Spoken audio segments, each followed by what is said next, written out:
Hello बच्चों, good afternoon. कैसे हो सब लोग? एकदम बढ़िया, मस्त। अपन कल राइटिंग पैड वाले मेथड से पढ़ाई की थी अपन ने, उस पर भी काफ़ी अच्छा रेस्पॉन्स था, आप लोग समझ पा रहे थे। अपन आज फिर वापस बोर्ड वाले तरीके पे चलते हैं। ये तरीका काफ़ी ज़्यादा रियलिस्टिक लगता है इसलिए, है ना। और कैसे हो सब लोग? बढ़िया, पढ़ाई अच्छी चल रही है। तो लेक्चर शुरू करते हैं आज का। आज काफ़ी कुछ नई चीज़ें सीखनी है अपन को। जो इलेक्ट्रिकल फील्ड पहले से पढ़ते आ रहे थे उसको और थोड़ा एडवांस फॉर्म में लेके जाना है। इलेक्ट्रिकल फील्ड निकाला था हमने किसी एक पॉइंट चार्ज की वजह से, और पॉइंट चार्ज की वजह से इलेक्ट्रिकल फील्ड के कई सारे न्यूमेरिकल्स वगैरह किए। इलेक्ट्रिकल फील्ड में अगर मान लो कोई ई इलेक्ट्रिकल फील्ड हो और कोई चार्ज कोई क्यू हो, तो उस पर लगने वाला जो फोर्स होता है एफ, वो क्या होता है? क्यू ई होता है। तो एफ बराबर क्यू ई हो गया। तो इस तरह की चीज़ें हमने जो है वो की थी। अब आगे बढ़ते हैं। अब इलेक्ट्रिकल फील्ड का जो नेक्स्ट लेवल है वो ये है। अभी तो हमने एक पॉइंट चार्ज की वजह से इलेक्ट्रिकल फील्ड फाइंड आउट किया था। अब हम लेते हैं किसी भी, कोई भी अगर हो, यूनिफॉर्म या कंटिन्यूअस कोई चार्ज बॉडी हो, तो उस वजह से इलेक्ट्रिकल फील्ड कितना होगा। एग्जाम्पल के तौर पे एक रॉड लिया, रॉड पे कोई पॉजिटिव या नेगेटिव चार्ज है, तो उस वजह से उसके आसपास इलेक्ट्रिकल फील्ड कितना होगा। या कोई स्फेयर लिया, हॉलो भी हो सकता है, सॉलिड भी हो सकता है। तो इस तरह से इस कोई भी कंटिन्यूअस मास बॉडी अगर हो, कोई कंटिन्यूअस चार्ज बॉडी हो, तो उसकी वजह से इलेक्ट्रिकल फील्ड क्या होगा। अगर आपको 11th क्लास का मोमेंट ऑफ इनर्शिया वाला चैप्टर थोड़ा सा याद हो, थोड़ा सा भाई, ज़्यादा तो नहीं, थोड़ा सा अगर याद हो, तो वहां पे हमने पहले अलग अलग पॉइंट मासेस की वजह से मोमेंट ऑफ इनर्शिया निकाला था। पॉइंट मासेस थे तो उसमें क्या आया था? m1 r1 square plus m2 r2 square. इस तरह से हमारा मोमेंट ऑफ इनर्शिया आता था। इसके बाद में मैंने आपको एक चीज़ बताई थी, कंटिन्यूअस कोई मास हो, कंटिन्यूअस मास जैसे रॉड हो गया, सिलेंडर हो गया, डिस्क हो गया, इस वजह से रिंग हो गया, इस तरह के जो ऑब्जेक्ट्स होते हैं उनकी वजह से अगर हमें मोमेंट ऑफ इनर्शिया निकालना होता है तो हमें इंटीग्रेशन मेथड का यूज करना पड़ता है। करते थे integration Y D M upon integration D M, तो वहाँ पे इंटीग्रेशन मेथड यूज करते थे। और इंटीग्रेशन मेथड में हम वहाँ पे जो अलग अलग तरह की मास डेंसिटीज पढ़ते थे, अगर आपको थोड़ा बहुत याद हो, मास डेंसिटी पढ़ा करते थे। उसमें क्या था? एक लीनियर मास डेंसिटी थी। लीनियर मास डेंसिटी में क्या आता था? मास पर यूनिट लेंथ का जो होता है वो क्या होता है? लीनियर मास डेंसिटी होती है। सरफेस या एरियल मास डेंसिटी, यानी कि mass per unit area, mass upon area, वो क्या होता है? Areal mass density. एक था वॉल्यूमेट्रिक मास डेंसिटी, जो रेगुलर डेंसिटी हम पढ़ते हैं, वो क्या होता है? Mass upon volume. अब उस चीज को अपन यहाँ पे चार्ज के लिए सेम एज इट इज काम लेंगे। चार्ज के लिए क्या हो जाएगा? कोई अगर रॉड लिया, लीनियर चार्ज डिस्ट्रीब्यूशन है, तो वहां पे हम लैम्डा डिफाइन करेंगे, जिसको बोलेंगे हम पर यूनिट लेंथ का चार्ज। तो इस तरह से एरियल चार्ज डेंसिटी सिग्मा हो जाएगा, वॉल्यूमेट्रिक चार्ज डेंसिटी रो हो जाएगा। तो वो सारी चीज़ें वापस यहाँ पे अपन करने वाले हैं और इंटीग्रेशन मेथड को वापस यूज़ करेंगे अलग अलग बॉडीज़ की वजह से जो इलेक्ट्रिकल फील्ड होता है उसे निकालने के लिए। तो हेडिंग लिख लेंगे आज की, वो है electrical field, electrical field due to continuous charge bodies.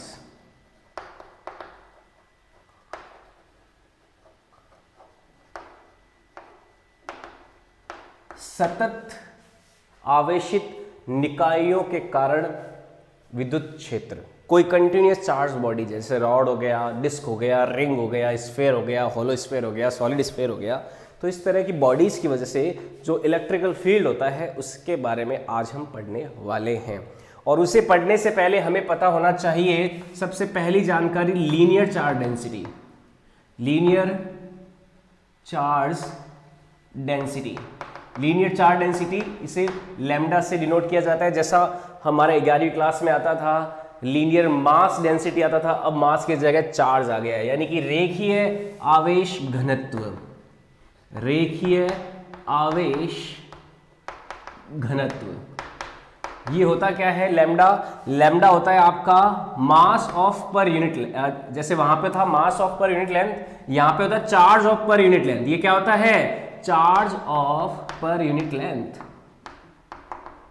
एक यूनिट लेंथ का एकांक लंबाई का आवेश, हिंदी में इसको बोलेंगे एकांक लंबाई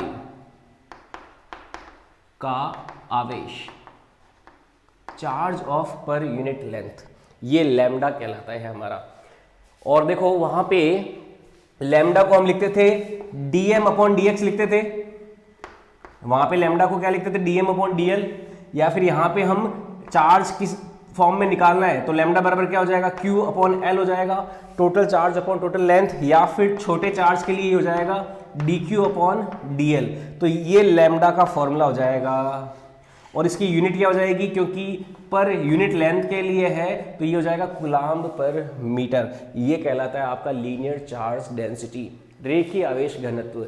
जैसा कि हमने 11th क्लास में जब मोमेंट ऑफ इनर्शिया पढ़ा था तो वहां पे हमने पढ़ा था लीनियर मास डेंसिटीज के बारे में। अब हम चार्ज के लिए चीजें करने वाले हैं जो हमने 11th क्लास में वहां पे मास के लिए की थी।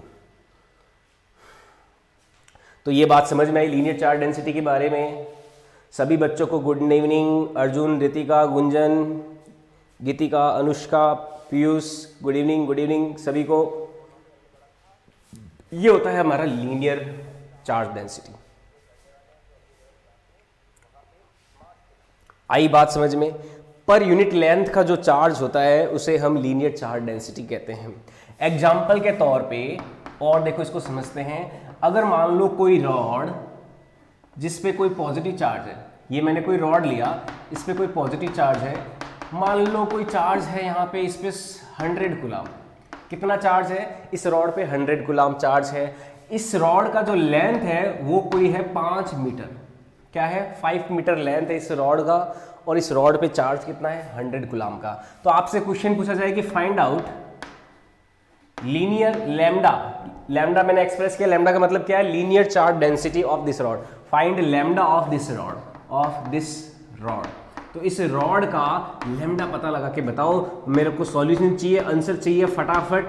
ऑप्शन जो है आप आंसर निकालिए और कमेंट लिखने लिखिए जल्दी से। इस रॉड का लैम्डा पता लगाना है आपको। लीनियर चार्ज डेंसिटी से रॉड की पता लगाइए, बताइए आंसर क्या हुआ।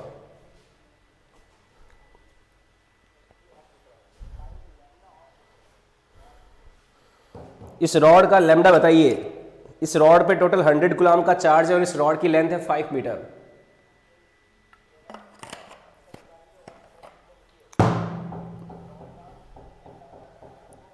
सबसे पहला आंसर आया अर्जुन।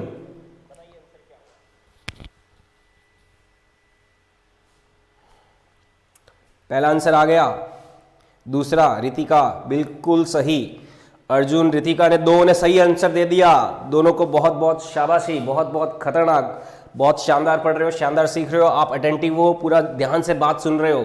बाकी बच्चे भी बताएं, बाकी उन्होंने निकाल लिया। ओके, गीतिका 20, गुंजन 20 कूलाम। अच्छा, गुंजन ने यूनिट भी लिखी है, बहुत बढ़िया गुंजन, 20 कूलाम पर मीटर। बाकी ऊपर वाले तीनों ने यूनिट नहीं लिखी। हाँ, मधु 20, खुशबू 20, बिल्कुल सही, क्या बात है, सभी ने सही आंसर निकाला। बहुत अच्छे से सीख रहे हो। तो ये हो गया अपना लैम्डा। लैम्डा इस रॉड का निकालना है तो लैम्डा क्या हो जाएगा? Charge per unit length. Charge कितना है? 100 कूलाम, और लेंथ कितनी टोटल इसकी? 5। तो मैं क्या करूंगा? 105 का डिवाइड कर दूंगा, तो लैम्डा कितना आ जाएगा? 20 कूलाम पर मीटर। ये इसका लीनियर चार्ज डेंसिटी आ जाएगा इस रॉड का। ठीक है, तो ये होता है लीनियर चार्ज डेंसिटी। इसी तरह से एरियल चार्ज डेंसिटी वो देख लेते हैं। यहां पे दूसरे टाइप का चार्ज डेंसिटी देखेंगे, एरियल चार्ज डेंसिटी। एरियल यानी कि क्षेत्रफल आवेश घनत्व। इसको मैं सिंबल दूंगा सिग्मा।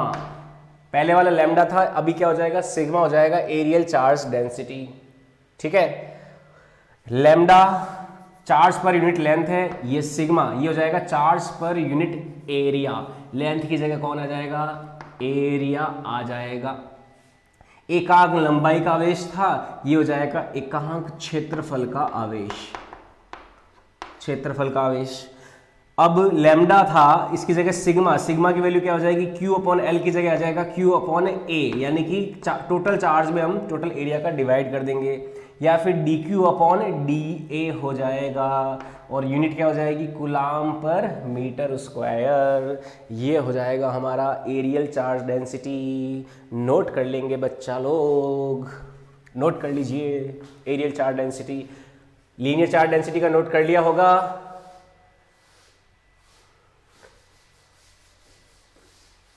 ठीक है, वैसा ही क्या है एरियल चार्ज डेंसिटी, नोट्स में लिख लीजिए इसको, आगे बढ़ाते हैं आपको, आगे सिखाते हैं चीजों को।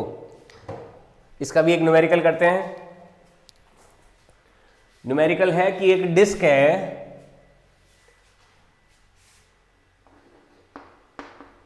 एक डिस्क लिया, इस डिस्क की रेडियस है 2 मीटर, ये एक डिस्क है, डिस्क का रेडियस कितना भाई 2 मीटर है।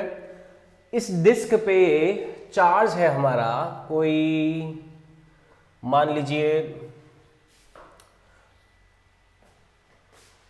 पाई कूलाम, इस पे चार्ज कितना लिया, पाई कूलाम चार्ज है इसका, ठीक है। तो पता लगाओ इस पे पाई कूलाम चार्ज है, पाई क्या वैल्यू होती है ना 3.14, तो पाई कूलाम इस डिस्क पे चार्ज है, तो आप पता लगाइए इसका सिग्मा क्या होगा, इस डिस्क का सिग्मा कितना होगा, आंसर बताइए कमेंट्स में, मैं देखूंगा। पाई कूलाम चार्ज है इस डिस्क पे, इस डिस्क का रेडियस है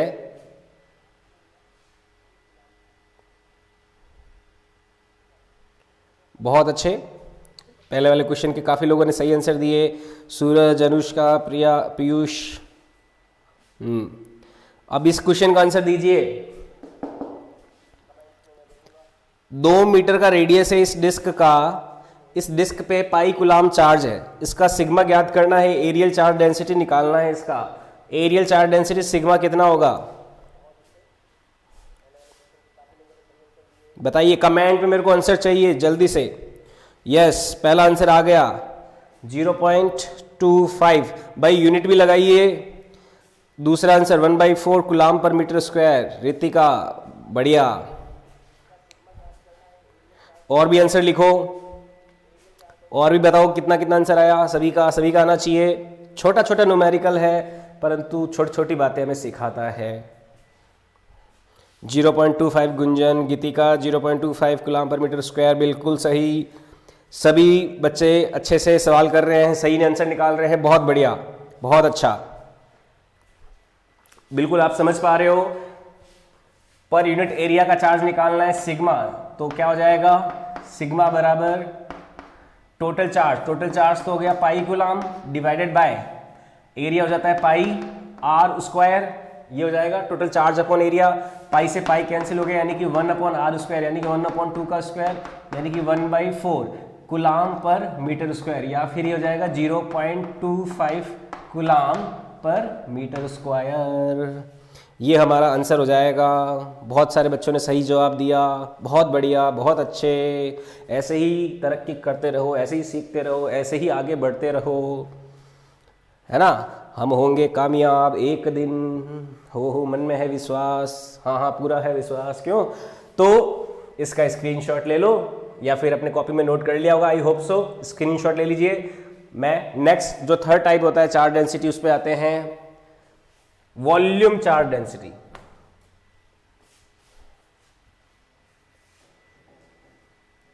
नेक्स्ट टाइप ऑफ डेंसिटी लेते हैं वॉल्यूम चार्ज डेंसिटी, आयतन आवेश घनत्व।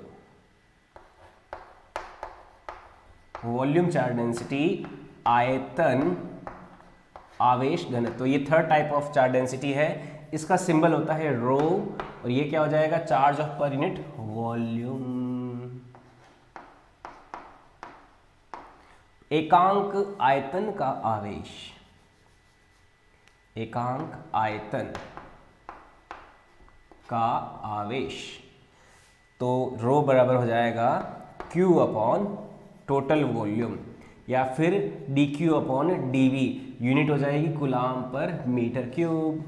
ये हो जाता है हमारा वॉल्यूम चार्ज डेंसिटी, या फिर वॉल्यूम मैट्रिक चार्ज डेंसिटी भी इसको बोलते हैं, वॉल्यूम मैट्रिक चार्ज डेंसिटी। पहला हो गया लीनियर चार्ज डेंसिटी, दूसरा हो गया एरियल चार्ज डेंसिटी, और तीसरा हो गया वॉल्यूम मैट्रिक। वॉल्यूम मैट्रिक भी नाम देते हैं इसको, वॉल्यूम मैट्रिक चार्ज डेंसिटी। ठीक है, यह है रो, इसका सिंबल रो। ये हो गया। इस बार सेम यही क्वेश्चन मैं वापस रिपीट कर रहा हूं, ये डिस्क ना होके ये स्फेयर है, क्या है, स्फेयर है, ये एक गोला है, सॉलिड गोला है, सॉलिड गोला। स्फेयर भी कैसा है? सॉलिड है, ठीक है। तो सॉलिड गोला है तो इसका आप पता लगाइए कि रो क्या होगा, यानी कि वॉल्यूमेट्रिक चार्ज डेंसिटी क्या होगी इसकी। What will be the rho? इस पे इस पूरे इसके अंदर, इस गोले के अंदर पाई कूलाम चार्ज स्टोर है, इसका रेडियस 2 मीटर है, तो इस गोले का रो कितना होगा? वॉल्यूमेट्रिक चार्ज डेंसिटी कितनी होगी? कितने आदमी थे कालिया? सरदार 2 थे, और फिर भी तुम आ गए खाली हाथ। ऐसा कैसे? ऐसा तो नहीं होना चाहिए। तो अपन को वैसा नहीं करके अपन को तो इधर ध्यान लगाना है ना। तो पता लगाइए रो कितना। मैं आंसर चेक करता हूं कमेंट में।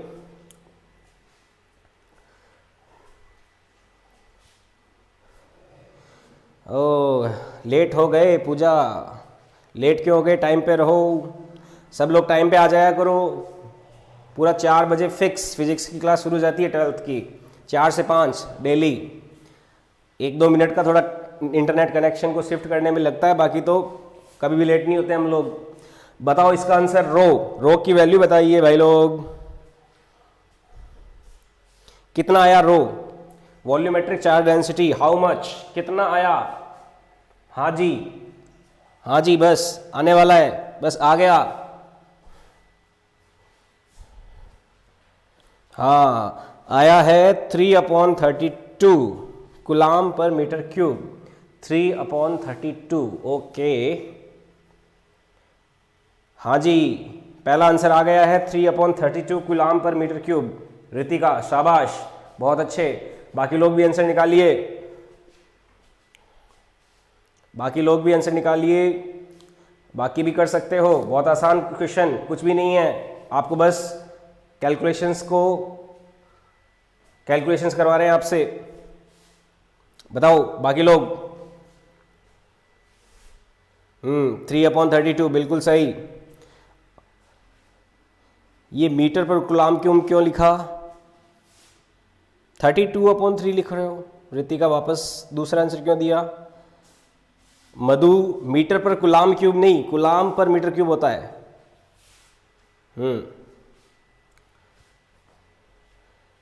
देखिए, रो बराबर हो जाएगा चार्ज कितना?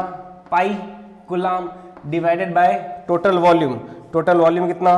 4/3 pi into R cube. R कितना? 2 का होल क्यूब। तो पाई से पाई कैंसिल, और 3 ऊपर चला जाएगा, ये बाहर आएगा तो 8 आएगा। 8 इंटू 4 कितना हो गया? 32। तो ये आंसर आ जाएगा 3/32 कूलाम पर मीटर क्यूब। ये हमारा आंसर आ जाएगा 3/32 कूलाम पर मीटर क्यूब। भूपेंद्र कुमार गौतम ने एक अच्छा सवाल पूछा है कि सर ये क्या क्लास 12th है? बिल्कुल भाई भूपेंद्र, ये क्लास 12th ही है। अपना इलेक्ट्रोस्टैटिक चैप्टर चल रहा है, इलेक्ट्रिकल फील्ड के बारे में पढ़ रहे हैं, और आज अपन ने शुरू किया electrical field due to continuous charge bodies. तुम्हारी जानकारी के लिए बता दें, बिल्कुल गीतिका का आंसर आ गया 3/32 कूलाम पर metre cube. Very good, very nice, सही आंसर। ओके, बाकी भाई लोगों के भी आंसर आ गए होंगे। गर्ल्स ने अच्छा पार्टिसिपेट किया। बॉयज़ कहाँ गए तुम लोग? बॉयज़ सवाल का आंसर नहीं दे पाए, ठंडे बढ़ गए क्या?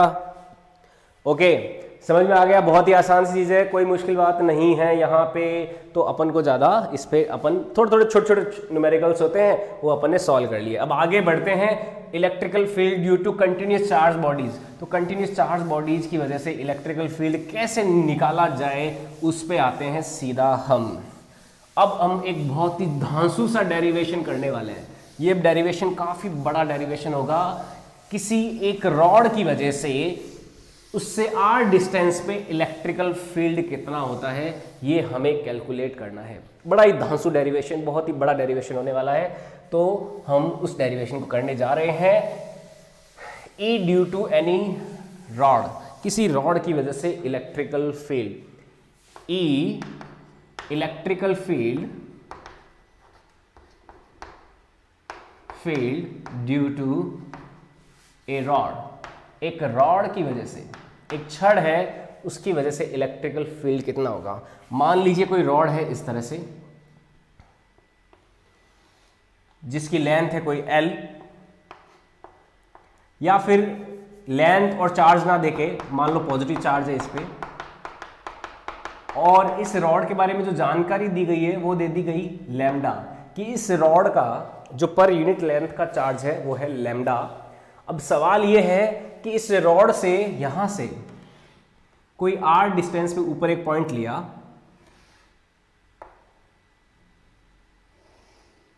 यहां से r डिस्टेंस पे ऊपर, ये डिस्टेंस क्या है r, एक पॉइंट लिया P, इस P पे इलेक्ट्रिकल फील्ड कितना होगा, और ये एंगल जो है, ये पॉइंट जो है इस रॉड के किनारों से जो एंगल बना रहा है वो बना रहा है θ1 θ2। एक रॉड है, उस रॉड का लेंथ और चार्ज नहीं दिया, हमें सीधा क्या दे दिया, उस रॉड का जो पर यूनिट लेंथ का चार्ज है वो है लैम्डा, उसका लीनियर चार्ज डेंसिटी दे दिया लैम्डा। अब क्या पूछ रहा है कि इस रॉड से r डिस्टेंस पे ऊपर कोई पॉइंट ले लिया, मान लो P है ना, P पॉइंट ले लिया, वहां पे उसका P पॉइंट जो है इस किनारों से θ1 और θ2 एंगल बना रहा है, θ1 और θ2 एंगल बना रहा है, और पूछा क्या है, बताओ कि इस P पॉइंट पे इलेक्ट्रिकल फील्ड कितना होगा, कितना इलेक्ट्रिकल फील्ड आएगा। काफी बड़ा डेरिवेशन होने वाला है, तो दिल थाम के बैठिए और अपनी अपनी कॉपियां जो है रेडी कर लीजिए। क्यों? क्योंकि मेरे को एक बोर्ड में ये डेरिवेशन पूरा नहीं होने वाला है, तो मैं कुछ थोड़ा डेरिवेशन करूंगा, यहां तक आ जाऊंगा, आप वो साथ साथ में नोट कर लेना, उसके बाद मुझे वापस बोर्ड को मिटाना पड़ेगा, फिर मैं डेरिवेशन आगे तक कंटिन्यू करूंगा। तो काफी बड़ा डेरिवेशन होने वाला है, तो कॉपियां हाथ में रखिए इस डेरिवेशन को समझने के लिए। जैसे जैसे सीख रहे हो, जैसे जैसे पढ़ रहे हो, आप साथ साथ में नोट भी करते रहना, ठीक है। तो इस P पॉइंट पे हमें इलेक्ट्रिकल फील्ड निकालना है इस रॉड की वजह से।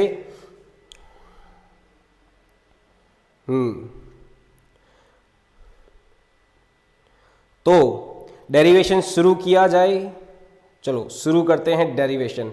डायग्राम बना लीजिए सभी लोग, डेरिवेशन शुरू करते हैं। मान लो इस पॉइंट से मैंने क्या किया, ये जो पॉइंट है हमारा, इस पॉइंट से कोई x डिस्टेंस पे, यहां से क्या लिया, एक x डिस्टेंस पे छोटा सा टुकड़ा लिया dx, क्योंकि देखो इंटीग्रेशन आने वाला है, जैसा मैंने आपको पहले ही सावधान कर दिया था, क्योंकि कंटिन्यूअस मास ऑब्जेक्ट्स हैं। यहां पे x डिस्टेंस पे मैंने क्या लिया, एक छोटा सा dx टुकड़ा लिया, यहां से x डिस्टेंस पे इंटीग्रेशन आने वाला है, तो तैयार रहना इंटीग्रेशन के लिए। इंटीग्रेशन आएगा भाई, क्योंकि जब मोमेंट ऑफ इनर्शिया सीखा था कंटिन्यूअस मास बॉडीज के लिए, तो वहां पे भी इंटीग्रेशन आया था, तो यहां पे भी इंटीग्रेशन आएगा। तो यहां से x डिस्टेंस पे छोटा सा dx टुकड़ा लिया। अच्छा बताइए, इस dx टुकड़े पे मैं अगर ये लिखना, इस पे चार्ज देखना चाहूं, चार्ज ऑन स्मॉल dx, छोटा सा जो dx है उस पे चार्ज कितना आएगा। देखो पर यूनिट लेंथ का चार्ज लैम्डा है, और dx पे चार्ज देखना है तो लैम्डा इंटू dx हो जाएगा। क्या इस छोटे से dx टुकड़े पे जो चार्ज आएगा वो कितना होगा, लैम्डा dx होगा। जैसा कि हम पर यूनिट लेंथ का मास अगर लैम्डा है, तो dx टुकड़े का जो मास होता था वो कितना आ जाता था, लैम्डा dm आ जाता था, है ना, लैम्डा इंटू dx आ जाता था। तो उसी तरह से लैम्डा dx क्या दे देगा हमें, छोटे से dx टुकड़े का चार्ज दे देगा। इसको मैं नाम दे देता हूं कोई dq, तो dq बराबर कितना आ गया, dq बराबर आ जाएगा लैम्डा dx। क्यों? क्योंकि लैम्डा बराबर क्या है, dq अपॉन dx है ना।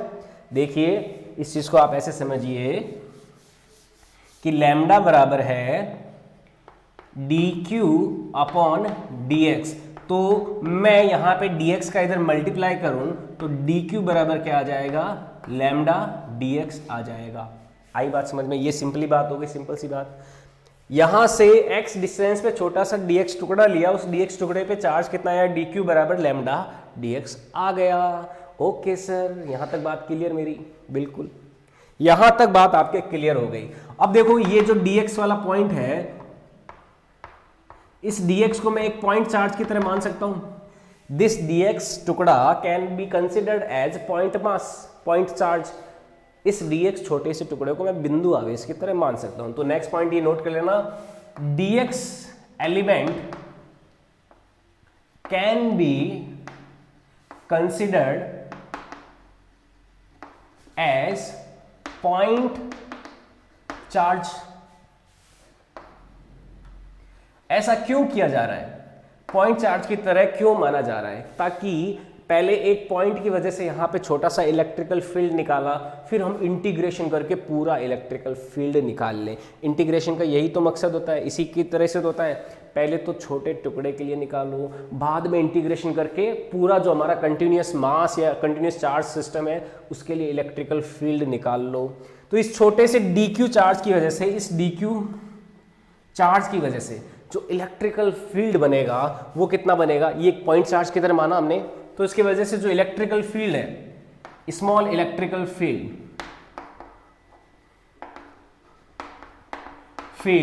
ड्यू टू DQ चार्ज, इस DQ चार्ज की वजह से जो इलेक्ट्रिकल फील्ड आएगा वो कितना आ जाएगा, देखो छोटा सा मैं इसको DE बोल देता हूं, DE। तो DE की वैल्यू जो आएगी वो आ जाएगी K DQ upon R square होता है। अब यहां पे देखो R कितना हो जाएगा, ये X है, ये R है, तो मैं इस लेंथ को लिख सकता हूं रूट में X square plus R square. क्या कोई चीज गलत कर रहे हैं हम यहाँ पे? ये डिस्टेंस x है, ये डिस्टेंस r है, तो ये हो है अपना हाइपरटोनियस। मैंने पाइथागोरस थ्योरम का यूज किया, तो ये जो लेंथ है वो कितनी आई, रूट में x square plus r square आई।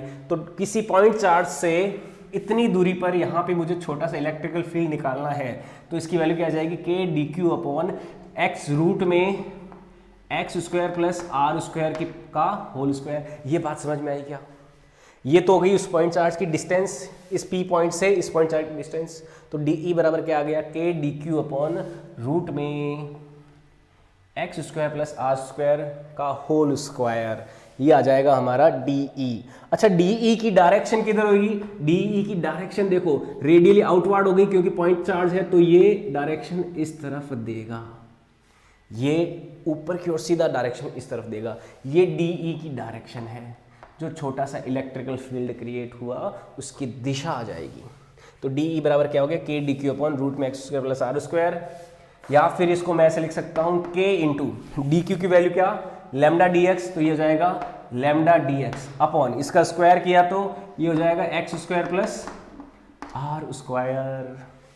ये DE हो गया, DE बराबर K lambda dx upon root में upon x square plus R square. ये हमारा छोटा सा DE, छोटा सा इलेक्ट्रिकल फील्ड इस dx मोटाई के छोटे से टुकड़े की वजह से आ जाएगा। यहां तक किसी को प्रॉब्लम है क्या? इसमें किसी को समझ में नहीं आया हो तो I can explain your doubts. किसी को डाउट है तो बता दो। यहां पे किसी को डाउट है, किसी को आगे बढ़े। आई होप किसी को डाउट नहीं होगा।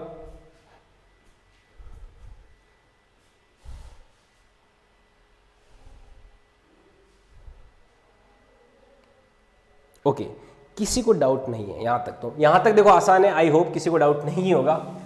ये जो एंगल है ये वाला देखो, ये और ये, इस एंगल को मान लो कोई, मैंने मान लिया थीटा। क्या माना मैंने इस एंगल को, कोई थीटा मान लिया। तो ये जो एंगल है ये वाला,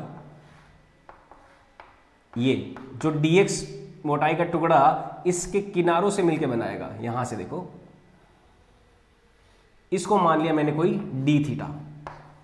ये d थीटा एंगल कौन सा है, ये वाला एंगल है d थीटा, जो dx मोटाई का टुकड़ा बना रहा है। और थीटा एंगल क्या है, जो dx इस r वाली जो लेंथ है वहां से जो बना रहा है वो, ये थीटा एंगल है। और ये छोटा सा d थीटा एंगल है जो dx बना रहा है। तो यहां से ये एंगल अगर थीटा है तो ये एंगल भी थीटा होगा, ये एंगल थीटा है तो ये एंगल भी थीटा होगा। शीर्षाभिमुख कोण बोलते हैं इसको।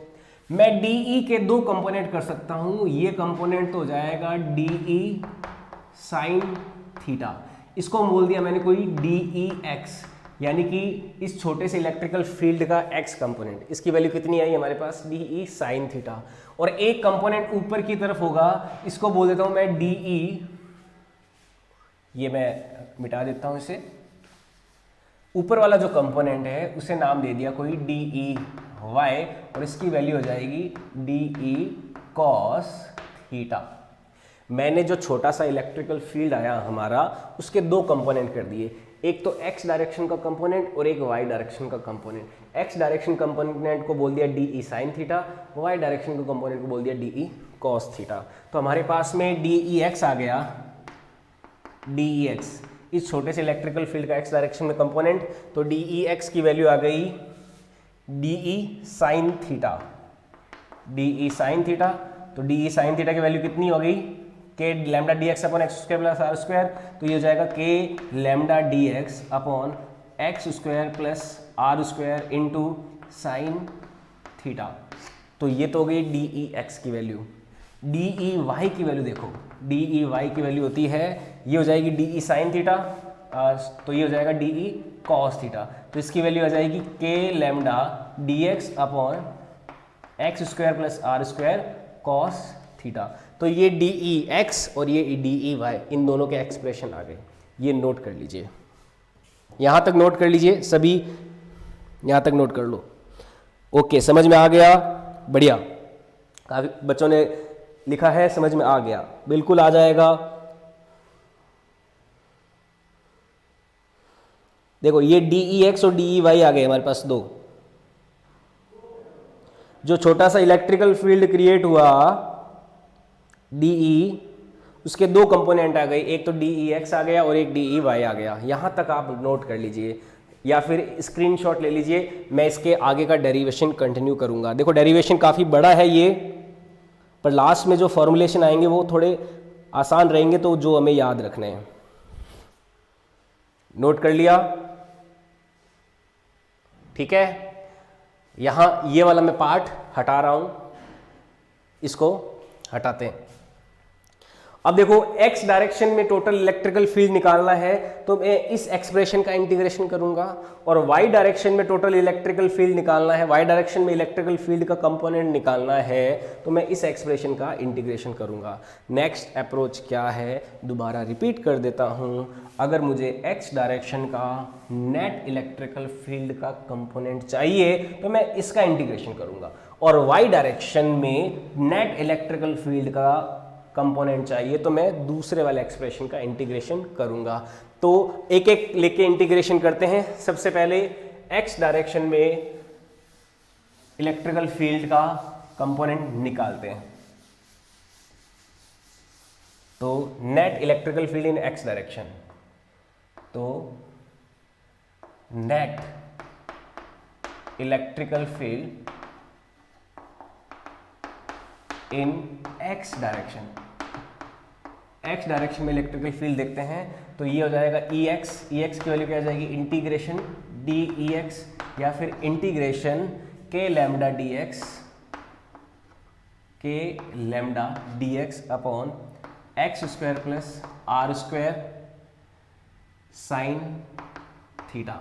जब हम इसका इंटीग्रेशन करेंगे तब हमें मिलेगा x डायरेक्शन में आपका नेट इलेक्ट्रिकल फील्ड का कंपोनेंट, ठीक है। तो इस तरह से किया जा सकता है। अब यहां पे एक चीज देखो, ये इंटीग्रेशन कैसे किया जाए। यहां पे देखो साइन थीटा भी वेरिएबल है और एक्स भी वेरिएबल है, एक्स भी चेंज हो रहा है और थीटा भी चेंज हो रहा है। तो एक्स और थीटा में हमें एक रिलेशन फाइंड आउट करना पड़ेगा। उस रिलेशन की मदद से ही हम क्या कर सकते हैं, इसका इंटीग्रेशन कर सकते हैं। तो ये देखो रिलेशन क्या है, थीटा एक्स और आर में देखो क्या रिलेशन है, ये एक्स है, ये आर है, ये थीटा है। तो मैं यहां पे ऐसा लिख सकता हूं टेन थीटा बराबर क्या हो जाएगा, x upon r. Tan theta बराबर क्या हो जाएगा, एक्स अपॉन आर। ये चीज लिख सकते हैं, नहीं लिख सकते। यहां पे थीटा भी वेरिएबल है, यानी कि थीटा भी बदल रहा है, एक्स भी बदल रहा है।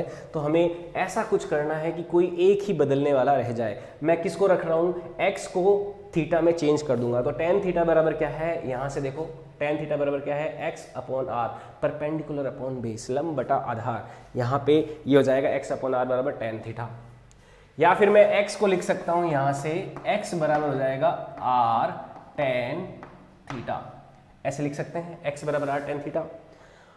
ओके, बहुत बढ़िया। अब देखो मैं डिफरेंशिएशन करूं अगर x बराबर आर टेन थीटा का, तो डिफरेंशिएशन क्या आ जाएगा, dx अपॉन डी थीटा बराबर आ जाएगा r सेक स्क्वायर थीटा। मैं x का थीटा के साथ डिफरेंशिएशन करता हूं तो ये आ जाएगा dx अपॉन डी थीटा।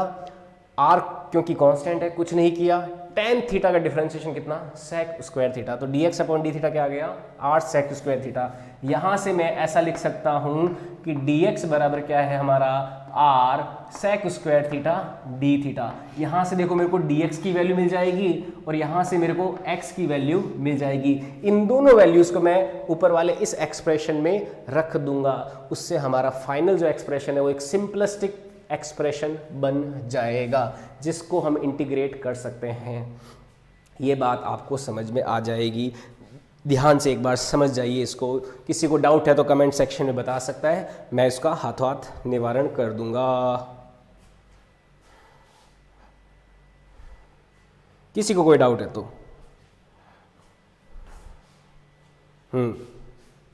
आई बात समझ में। ये मैंने क्यों किया, यहाँ पे x और थीटा में से एक को किसी को रखना था तो मैंने चूज किया कि भाई थीटा को रखना है। तो x को हटाना है तो x बराबर क्या, r tan थीटा। dx को हटाना है तो इसका डिफरेंशिएशन किया, यहाँ से dx बराबर आ गया r sec square theta d theta.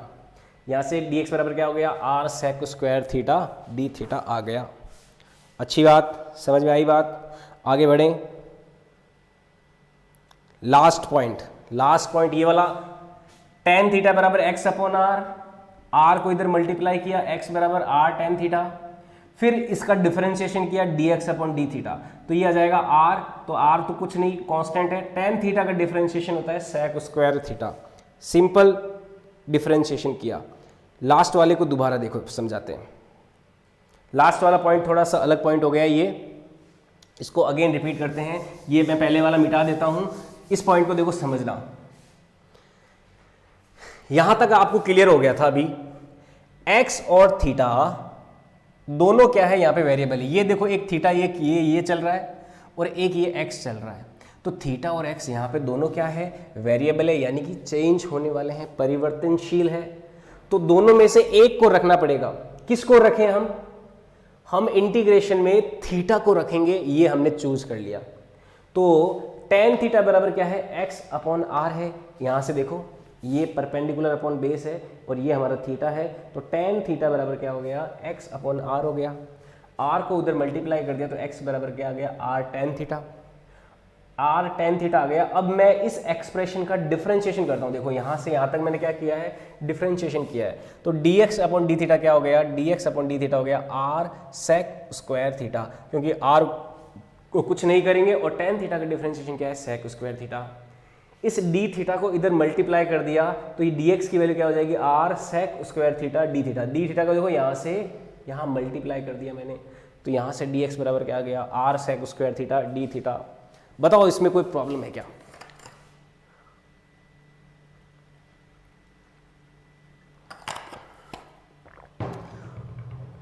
ये सब क्यों कर रहे हैं इसका आपको भी रीजन समझ में आएगा।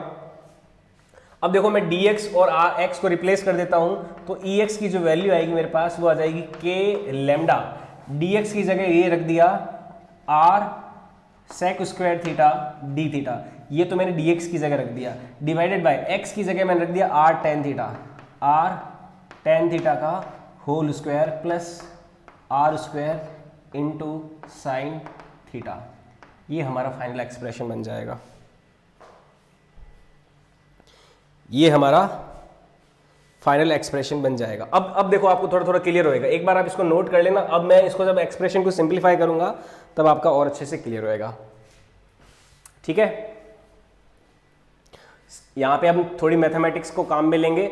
अब मैं ऊपर वाला पार्ट हटा रहा हूं, इसको मैं और अच्छे से एक्सप्रेस करूंगा। यहां पे मेरे पास थोड़ी सी जगह रहती है तो इसका यूज करते हैं। K lambda r sec square theta d theta, यहां से आर स्क्वायर बाहर आएगा, आर स्क्वायर को मैं बाहर निकाल लूंगा। ठीक है, ये हो जाएगा tan स्क्वायर थीटा प्लस 1। देखो ये यहां से आर स्क्वायर बाहर आएगा, ये आर स्क्वायर और ये आर स्क्वायर कॉमन होके बाहर यहाँ पे आर स्क्वायर आ जाएगा, ये हो जाएगा tan स्क्वायर थीटा प्लस 1। देखो ex की वैल्यू जो है वो आ जाएगी इंटीग्रेशन के lambda r sine square theta, sorry sec square theta. चलो यहाँ पे आपको दिखाई नहीं देगा तो मैं यहीं पे वापस इसको रिपीट करता हूँ। टेन स्क्वायर थीटा प्लस 1 यहां से आ जाएगा, आर स्क्वायर जब बाहर आएगा तो देखो इसको कैसे सॉल्व करेंगे। मैं ऊपर वाला हटा देता हूं।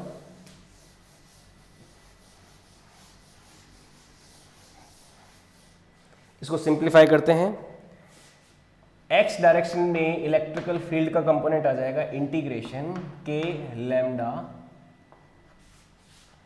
Are sec square theta d theta upon, नीचे से आर स्क्वायर कॉमन ले लिया तो ये हो जाएगा 1 प्लस टेन स्क्वायर थीटा या फिर टेन स्क्वायर थीटा प्लस 1 और ये हो जाएगा साइन थीटा। यहां से देखो ये एक्सप्रेशन आ गया टेन स्क्वायर थीटा प्लस 1, ये तो सेक स्क्वायर थीटा ही है हमारा, तो ये और ये कैंसिल आउट हो जाएंगे।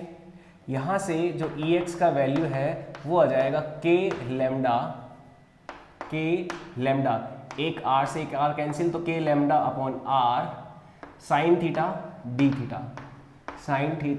थीटा या फिर Ex बराबर आ जाएगा एक्स डायरेक्शन में इलेक्ट्रिकल फील्ड का component k lambda upon are sine theta d theta. अब देखो वो जो पहले इतना ज़्यादा कॉम्प्लेक्स एक्सप्रेशन था इंटीग्रेशन को सॉल्व करने के लिए, वो कितना आसान एक्सप्रेशन हो गया, के lambda upon r integration sine theta d theta. ये अब एक आसान एक्सप्रेशन हो गया है, इसको सॉल्व करना आसान है। साइन थीटा का क्योंकि हमें इंटीग्रेशन पता है कॉस थीटा होता है, तो इसको आसानी से हम सॉल्व कर सकते हैं। नोट कर लीजिए यहां पे तक।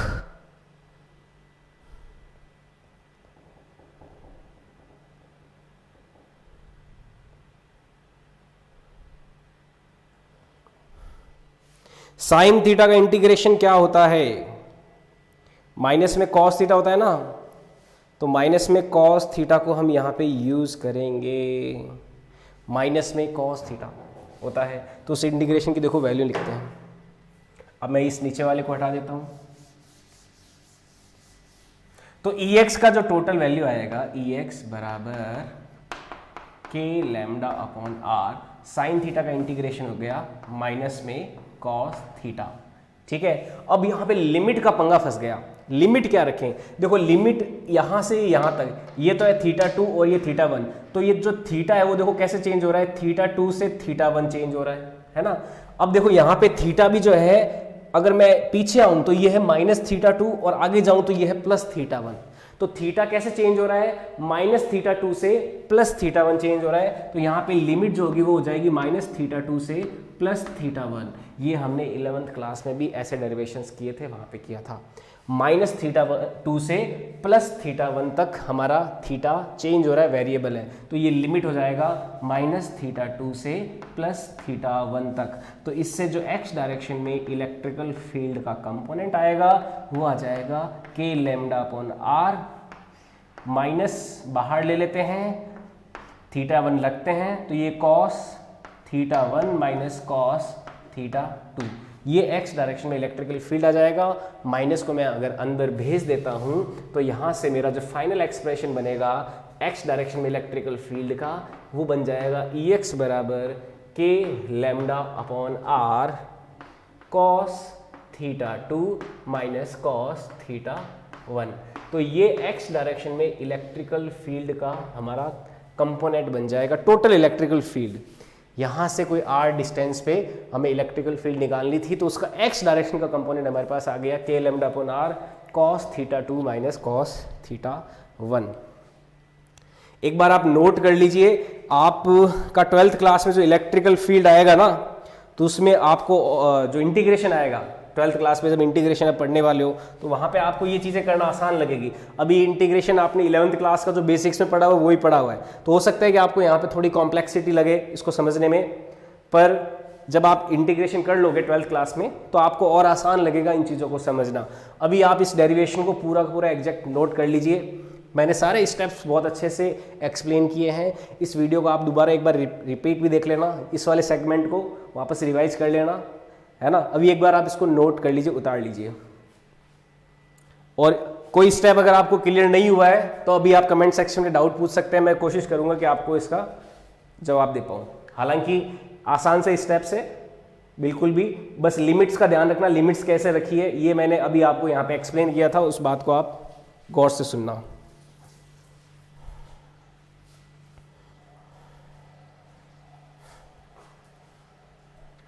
ओके, ये एक्स डायरेक्शन में इलेक्ट्रिकल फील्ड का कंपोनेंट आ गया।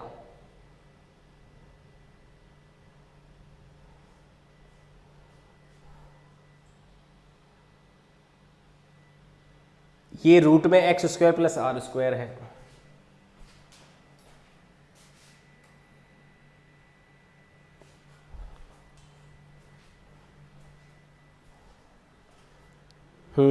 कोई डाउट? No doubt. ओके, यहां तक समझ में आया। अब देखो, ये तो एक्स डायरेक्शन में इलेक्ट्रिकल फील्ड का कंपोनेंट है। एक और चीज निकालनी है हमें, वाई डायरेक्शन में इलेक्ट्रिकल फील्ड का कंपोनेंट, इधर वाला। तो इसके लिए जो हमने डी ई एक्स का इंटीग्रेशन करके यहां तक पहुंचे हैं, वैसे ही डी ई वाई का जब इंटीग्रेशन करेंगे तो हमें वाई डायरेक्शन में इलेक्ट्रिकल फील्ड का कंपोनेंट मिल जाएगा। तो फटाफट उसे भी निकाल लेते हैं। वाई डायरेक्शन में इलेक्ट्रिकल फील्ड का कंपोनेंट देखो वो कैसे आएगा। मैं इसको हटा दे रहा हूं, ये फॉर्मूला रहेगा, इसको हटा देते हैं। वाई डायरेक्शन में इलेक्ट्रिकल फील्ड का कंपोनेंट, तो डी ई वाई जो है, डी ई वाई, इसकी वैल्यू क्या आई थी हमारे पास? आई थी k lambda d x upon x square plus r square sine theta, तो इसके लिए था। ये यहां पे क्या आया था? Cos theta. ये हमारा क्या था? D E y, y direction में इलेक्ट्रिकल फील्ड का छोटा सा कंपोनेंट, उसका एक्सप्रेशन ये आया था आपके डेरिवेशन में। अब मुझे नेट कंपोनेंट निकालना है, नेट इलेक्ट्रिकल फील्ड निकालना है ई वाई, तो इसका इंटीग्रेशन करना पड़ेगा। उससे पहले मैं सिंप्लीफाई कर लेता हूं। कैसे सिंप्लीफाई करेंगे? वही x बराबर मैं क्या रखूंगा? r tan थीटा रखूंगा, जैसे पहले वाले में किया था। पहले वाले की तरह इसमें भी करेंगे, तो इसमें हमारे पास क्या आ जाएगा? वही k lambda upon r cos theta d theta, ये आ जाएगा। जैसे पिछले वाले में हमने x बराबर जब r tan थीटा रखा था, तब हमारा क्या आया था? k lambda upon r sin theta d theta आया था। इस बार x बराबर r tan थीटा रखेंगे। ये मैं आपके लिए प्रैक्टिस के लिए छोड़ता हूँ, आप लोग देखना। x बराबर r tan थीटा रखोगे तो आपके पास डी ई वाई की वैल्यू क्या आएगी? k lambda upon r cos theta d theta आएगी। बस सिंपली सी बात है, पहले यहाँ पे साइन थीटा था, अब कौन आ जाएगा? cos थीटा आ जाएगा। बस सामान्य सी बात है, कोई विशेष बात नहीं है। ठीक है, तो ये डी ई वाई हो गया।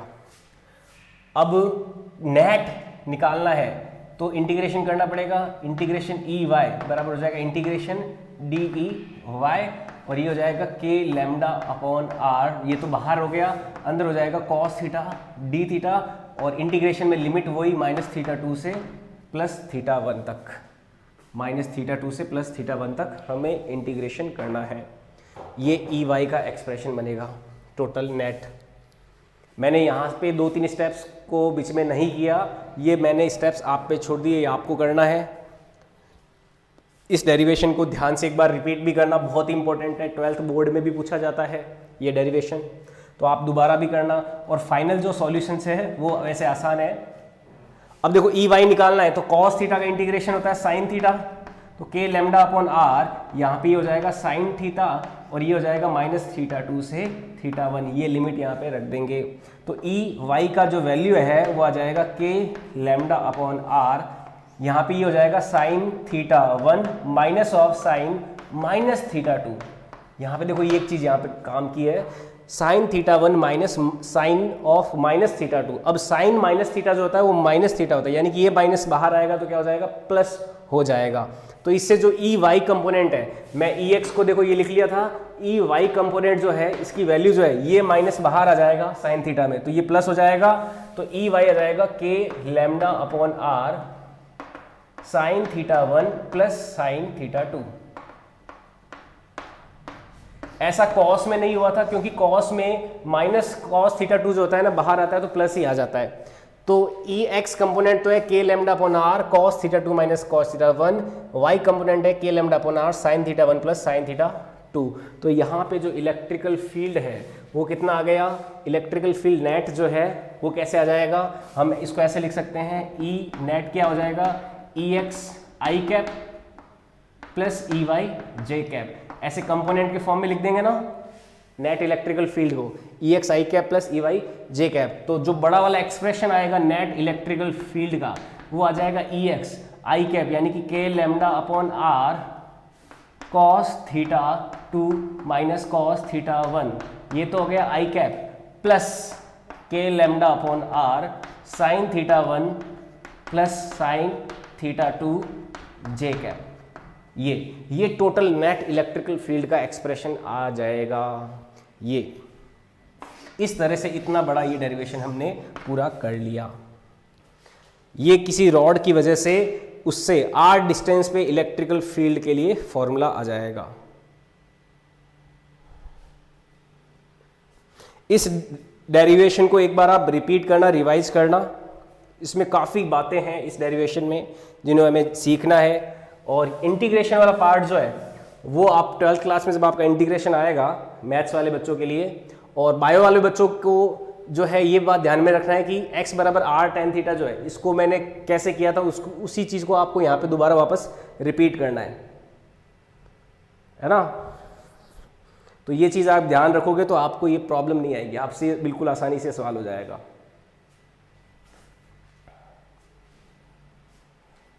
तो ये डेरिवेशन कर लिया। कल एक बार और मैं कल वाले लेक्चर में इसके बारे में जिक्र करूंगा, इसके बारे में कल और पढ़ेंगे अपन। आज के लिए इतना ही रखते हैं, ठीक है। और बने रहिए, अभी थोड़ी देर में नेक्स्ट क्लास शुरू करेंगे केमिस्ट्री की सॉलिड स्टेट में। तो आज के लिए इतना ही। आई होप कोई डाउट नहीं होगा आपको। और कल एक बार और मैं इसके बारे में डिस्कशन कर लूँगा, है ना। आप किताब जो है अगर आपके पास एनसीईआरटी है तो एनसीईआरटी में इसका डेरिवेशन दिया होगा, आप उसको एक बार वापस वहाँ से रिवाइज करके देखें तो आप उससे कनेक्ट कर पाओगे तो आपको और अच्छे से क्लियर हो जाएगा। डेरिवेशन थोड़ा बड़ा है, इसमें इंटीग्रेशन भी काफ़ी यूज़ हुआ है। तो आप एक बार किताब से पढ़ोगे और अपने हाथ से एक बार इसका अगर प्रैक्टिस करोगे तो आपको ये डेरिवेशन जो है दिमाग में छप जाएगा। तो 12th बोर्ड में आपके 6 नंबर पक्के, है ना। तो अपन को वो काम भी करना साथ साथ में। तो आज के लिए इतने रखते हैं।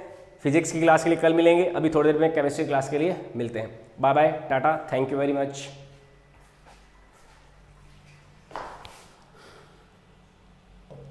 हाँ भाई, वीडियो को लाइक भी कर दे, जितने भी लोग देख रहे हो। ये तो बोलना भूल गया मैं, वीडियो को लाइक कर देना।